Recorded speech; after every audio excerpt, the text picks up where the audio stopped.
Welcome to A Happy Life, a podcast dedicated to providing science-based education and tools for adding more happiness to your life.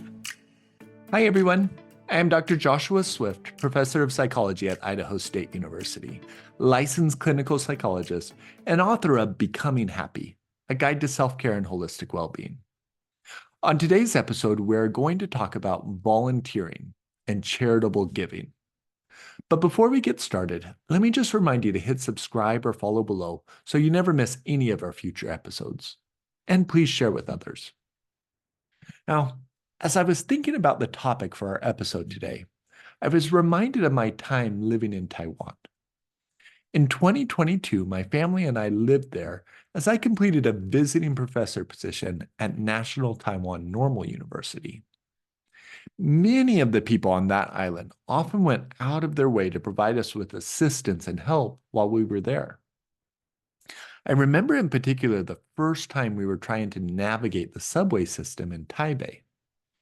We were struggling to figure it all out when a kind woman who had just gotten off her train noticed that we were having difficulty. She stopped and helped us buy 8 subway cards, personally paying for all of them. She then re-entered the platform area with us and walked us to the right train. Now, although I thought we could make it on our own from there, she wanted to make sure that we got to our destination safely. So she boarded the train with us and accompanied us on the 30-minute ride across town. Upon exiting the train at our station, she took the time to point out the exact building that we were looking for. Then she reboarded the train and made the return trip to her home. The hour of service that she provided had a huge impact on our family as we were touched by her kindness. And I believe that it made her happy too, as I saw a smile on her face as we parted ways. Now, in previous episodes, I have mentioned that as humans, we are social beings. We desire a connection to others, including close family, friends, and even strangers. Helping others, even if we do not know them or even have a direct interaction with them, can provide this sense of connection and, in turn, happiness. Let me tell you about one particularly interesting paper that has shown this. In this paper, the researchers reported the results of 3 different studies of various designs. In the first study, the researchers collected survey data from over 600 U.S. adults. In this survey, the participants were instructed to rate their general happiness, as well as how much money they spend each month on bills and gifts for themselves, and how much money they spend on gifts for others and donations to charity. Now, interestingly, while spending on others significantly predicted happiness, spending on bills and gifts for oneself did not. Now, one might wonder if those with higher incomes were able to spend more money on others, and maybe it was just the higher income that made some participants happier. Well, the authors also accounted for these differences in the data, and across income levels, higher spending on others was associated with more happiness. For the second study, the researchers examined happiness data before and after participants received a bonus at work. The bonuses averaged about $5,000, and the happiness ratings occurred about 1 month before and 2 months after receiving the money. And similar to the first study, the researchers also asked participants to report what percent of that money was spent on themselves and what percent was spent on others. Again, percent of money spent on others was a significant predictor of happiness across income levels, while percent of money spent on oneself was not. And interestingly, the size of the bonus itself did not predict happiness at time 2, just how much of it was spent on others. In the third and final study in this paper, the researchers had 46 individuals rate their happiness early each morning while they were participating in the study. They were then given an envelope that contained either $20 or $5, and they were told that they had to spend that money by 5 p.m. that evening. Now, half of these participants were assigned to spend the money on themselves, while the other half were assigned to spend it on someone else. Then, at the end of the day, they were asked to rate their happiness again. Across both money amounts, those who spent the money on others reported more happiness at the end of each day than those who spent the money on themselves. Now, several other studies have similarly shown that in countries across the world, those who give away more money to others experience more happiness. But it is not just the sharing of money that can lead to positive results. The same researchers from the paper I just mentioned also investigated the sharing of treats in young children. In this study, 2-year-old children were unexpectedly given a small pile of treats. They then met a puppet and were asked to give the puppet one of their own treats, as well as an extra treat that the experimenter found. The children got to watch as the puppets ate the treats that were given to them. And then coders observed the video recordings of all of these events and rated the moments for how happy the children were, as seen in their facial expressions. While the children were rated as being happy when they received their own treats, they became much happier when they could give a treat to the puppets, particularly when it was one of their own. In addition to sharing goods, we can share our time and talents through volunteering. It has been estimated that the average American adult volunteers 3.5 hours of their time each week. And studies have shown that the more one volunteers, the happier one also is. For example, in a study with almost 70,000 adults in the UK, researchers found that those who volunteered at least once in the past year reported greater life satisfaction than those who had not volunteered at all. And the happiness boost was seen to be even more present for those who volunteered at least once per month. And several other studies have shown that an increase in the amount of time volunteering is also associated with an increase in happiness. So, both charitable giving and volunteering can lead to increases in happiness, life satisfaction, and well-being. But why is that? Well, 3 different systems are thought to play a role. First, volunteering and charitable giving are believed to be intrinsically rewarding. In the research literature, the positive internal effects are often described as the experience of a warm glow. And I really like that description. It captures both the comfort that you can personally feel, as well as the light that radiates from you that others can see, perhaps in your facial expressions, your body posture, or even in your gait. And this warm glow has its foundations in actual changes that are observed in the physical chemistry in your body. For example, volunteering has been shown to activate the reward system within your brain. It has also been shown to reduce your cortisol levels, which is your stress hormone. Second, volunteering can increase a feeling of social connection. Service often gives you an opportunity to be around others, those who you are helping, as well as other like-minded volunteers. My wife and I actually met through volunteer service. I was in my senior year of college, majoring in psychology, and looking for a way to use some of my foundational education to help those in need.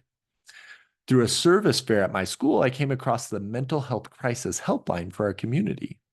And after completing the initial training, I signed up for my first shift. Although at that particular helpline, they typically only had one volunteer complete a shift at a time, when I showed up for my spot, I discovered that it had accidentally been double booked.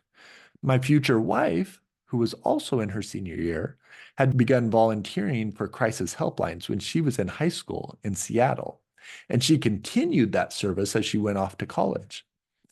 Since I was new to this service activity, I was really glad that someone with more experience was there to show me the ropes.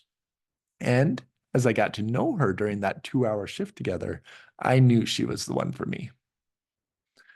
Third, it is thought that volunteering can increase happiness because it often gives an opportunity to increase competence. In the crisis helpline example that I just shared, Volunteering assisted me with my learning of basic mental health helping skills, which I then relied on heavily as I began my graduate education in clinical psychology a year later. Depending on the specific volunteer experience, one might be able to develop leadership skills, learn how to make something new, get practice performing a specific task, or get more comfortable with novel social interactions. For example, I know that my wife honed her piano playing talent as she volunteered to play weekly for children at a local church, and then at funerals, weddings, and several other community events when she was growing up. She even played for free at an event for the Swiss bobsledding team in the 2002 Olympics. And I love seeing my children become more effective communicators as we hand out meals at a local shelter or visit patients in an assisted living home in our community. Now, in summary, volunteering and charitable giving can lead to happiness by resulting in the experience of a warm glow, by creating connections to others, and by building competence. So, how does one go about doing more of it? Well, the first step is to figure out how you want to volunteer or give. When it comes to volunteering, an image of a big service project or a formal weekly commitment may come to mind. And while those types of things do fulfill important needs, there are also many other ways one can regularly engage in helping activities. These activities can include small things done at home, such as doing an extra household chore, buying or making someone else's favorite meal or treat, and giving a loved one a handwritten note. Service can also include simple things that you can do in your neighborhood, such as taking out a garbage can for someone, helping walk a dog, dropping off flowers or cookies, and mowing a lawn. And at the community level, activities may include paying for someone else's items at a coffee shop or grocery store, picking up garbage at a local park, engaging in a conversation with someone who you think might be lonely, and delivering extra toilet paper or other essentials to a shelter. Anything where you go out of your way to help someone else, big or small, once or on a regular basis, counts as volunteering. In deciding how to volunteer, it is often most helpful to look at your own personal strengths and interests. Pick something that you feel you are personally good at or desire to invest your time in. This will help make the activity meaningful to you and help you feel like you're having a more significant impact. In turn, you will be more likely to gain the happiness benefits from it and will be drawn to do it over and over again. So if you have a musical talent that you enjoy and you want to become better at performing, work that into your service. Perhaps you're good at baking, then center your helping activities around that. Or maybe you're a good listener. I often engage in mental activities all day long at work, so I often like to perform volunteer activities that require some physical effort. Also, try to think of things you can do that are in close proximity to you. While giving to a charitable organization that addresses an important need in a distant country is important and valuable, research shows that giving to or helping those who are nearby leads to more happiness and fulfillment. This is because it allows you to more easily see the direct impacts of your kind deeds. So, in addition to a regular donation to a global organization, look for the needs in your local community, neighborhood, or your own home. And if you are still having difficulty coming up with ideas, there are resources dedicated specifically to this online.